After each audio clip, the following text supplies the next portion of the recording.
We have our special guest, Miss Reena Raju. So I would request Dr. Isha to kindly introduce her. Yeah. So Ms. Reena Raju, she is a two-time heart recipient, and she lives and gives with her donor heart beating inside her. So after suffering from heart failure at the age of 25, which was in 2006, she had a very successful heart transplant in 2009. And ever since, she's been lightening lives. Ms. Reena is also the first in India to survive a repeated heart transplant. She's the first Indian woman transplant athlete to represent India at the 2017 World Transplant Games. The first team manager of India to prepare 14 athletes as in the category of organ recipients and organ donors to represent India at the 2019 World Transplant Games.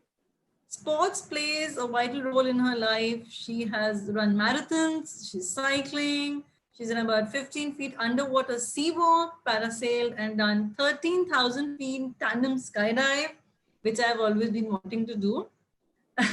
So she's representing India at the World Transplant Game. She's encouraged fitness and wellness, and all with her precious donor heart, which is there. And she is so humbled to say that every single time.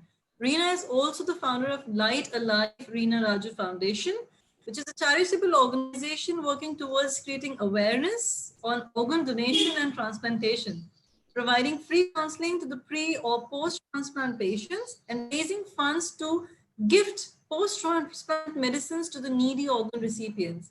Her work has been recognized by the Government of India and the Limca Book of Records.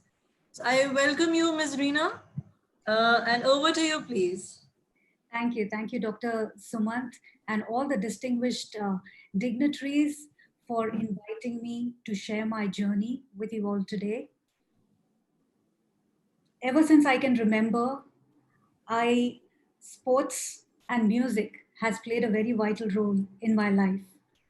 I started off participating in track and field, and in my teens, I would watch hockey matches, and that would excite me. I'd want to get on the ground, start dribbling, playing as a team. It seemed challenging and tough, and that's exactly what I wanted to train as a sports person. So pretty much my school and college has been about practicing hockey 2 hours in the morning and 2 hours in the evening. And I went on to participate in the taluk, the district, the state, and the national level. So all I knew, ever since I was a child, was to be fit and healthy. I never knew what it was to feel unhealthy. At the age of 25, I was diagnosed with end-stage heart failure. It came as a shock because I was so fit, and how can someone being so fit have a heart failure?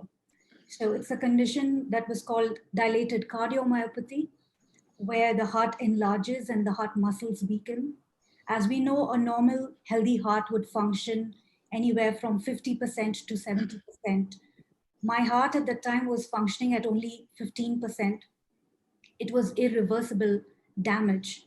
And doctors had given up hope, and only medicines, we had to see if the medicines would work on me. This is where sports comes into play. And everything I've learned growing up, playing hockey, taught me to take my illness as a sport. And being a spiritual person, I also believed that God has a very good plan for me. And this heart failure is going to be successful someday. This failure is going to turn into a success. It came, of course, with a lot of challenges. I was restricted to 1 liter liquid a day and frequent hospitalization. I've forgotten the number of times I've experienced near death. And it always felt like I was carrying a heavy dumbbell. My heart was so enlarged and heavy that it felt like I was carrying a heavy dumbbell for almost 4 years. I feel for all patients who are suffering with end stage organ failure because it is so difficult to survive. And I went on to survive for almost 4 years. In 2009 is when I had my first heart transplant. Back then in India, heart transplants was very rare. There were hardly any cases for that matter. And thanks to Dr. K.M. Cherian and his hospital, Frontier Lifeline, my family, uh, my donor and my donor family, that I got a fresh lease of life.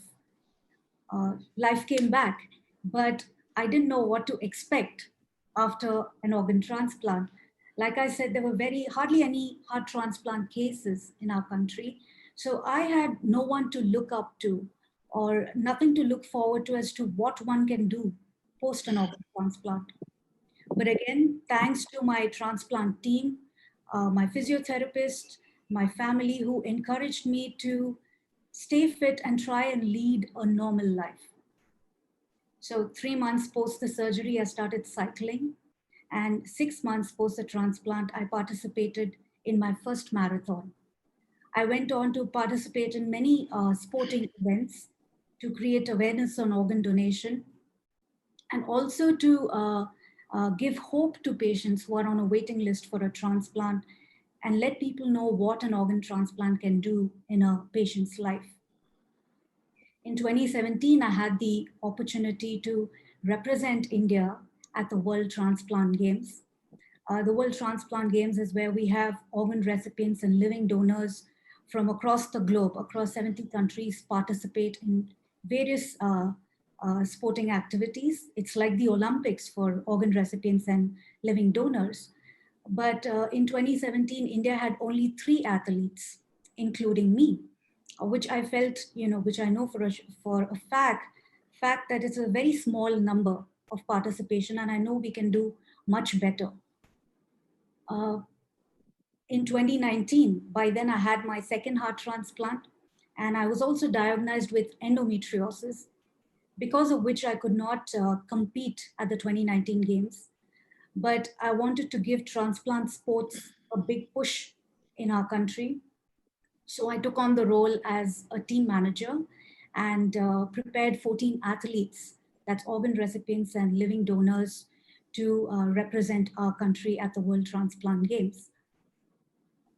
The biggest challenge that one faces as a patient is we are often told what not to do. Don't do this and don't do that. But very few who will encourage us and show us a path as to what we can do and about endless possibilities post a transplant. So when it comes to surviving a transplant and post the transplant, it's very important to work with your team of doctors, with your physiotherapist, your coach, your dietitian, and start slow and do some trial and error and gauge your body, listen to your body, and start working out. And generally, for everyone, what I'd like to say is it's as simple as walking 45 minutes to 1 hour a day.